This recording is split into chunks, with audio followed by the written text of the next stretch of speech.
So psychoanalysis, you may know that the artist is, do you know what the correlate in psychoanalysis is to the artist? It's the hysteric. So psychoanalysis sees the hysteric or hysteria as the modality par excellence of the artistic rapport to world. All of these things might or might not be of some use to our discussions and considerations. One of the things that might or might not be useful rhetorically, and also in terms of needing, irony and anakoluthon prescribe in their own ways the breaks, and in other words, breaking off and breaking up and producing a kind of splitterature. You've got to split, and according to, okay, now I'm going back to what I said and didn't finish, which is why art would inoculate you and prepare you for science. That's because science, because I took the detour to Eve, with whom Nietzsche often identifies.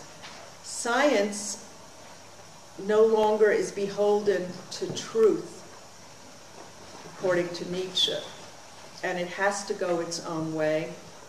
And it has to be strong enough to break through all sorts of diluted, let's say, to just use a rather common word, paradigms or illusions. Science has to have the strength and the power to break through the most safe kinds of texts, the most comforting kinds of logic, for example. Science has to be strong enough to will and enact rupture.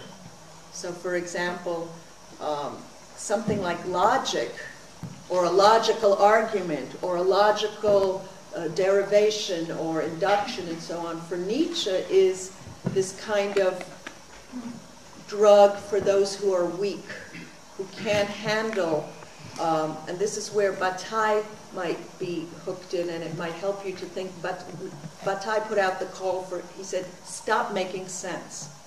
Like, sense-making is for the weak, for those who have to justify everything, who have to see formulas or a logical progression and projection of things, and have to know what can be predicted, corroborated, and so on in fairly certain ways and terms. So science is deeply, let's say, narcissistically risky business. You have to be able to retract, and as Judy reminded us, you can't go in there with convictions and this is what is the way it is. As a matter of fact, science is a different relation to world. Now, what I was trying to do also was not to go into the more flexed and masculinist zones of pumping up kind of nihilism and entirely destructive lexicons. I didn't want to go there.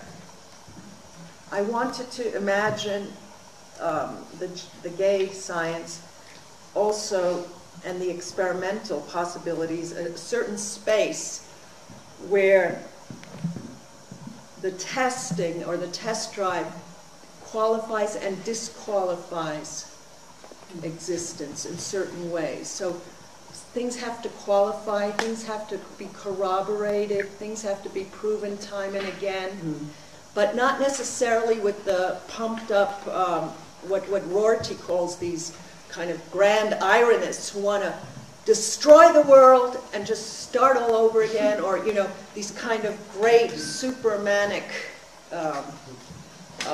plans, okay, but a kind of relation to life and testing that qualifies and disqualifies without discounting the great disasters that Nietzsche knew, previewed, and also inscribed on his body and his history. There's a relation to different kinds of ways of probing life as well. And these ways can always be overthrown. This is one of the problems. Can one live with that? Can one live with the overthrowing and the rescindability of anything and everything that's been put out there as a truth, as an assertion, as something that we might have a certain degree of certitude toward? Is this that way? So one of the things that Nietzsche brings to our attention is something that he posits as the philosophers of the future. And in the first place, it's already pluralized. He doesn't say the philosopher, but it's philosophers. So that already creates some sort of band or gang or community or something different than the philosopher king. I just like to see also how he takes the house down, you know, and he also leaves the gender determination open. But he makes two distinctions that might be helpful in rhetorical terms, and this is one of the few times that he pays homage to Hegel and to Kant. He says, look, there are the very noble and distinguished laborers of philosophy, like Kant and Hegel.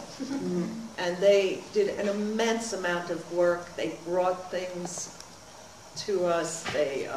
Their descriptions are incomparable and monumental and terrific, and we owe them a great deal.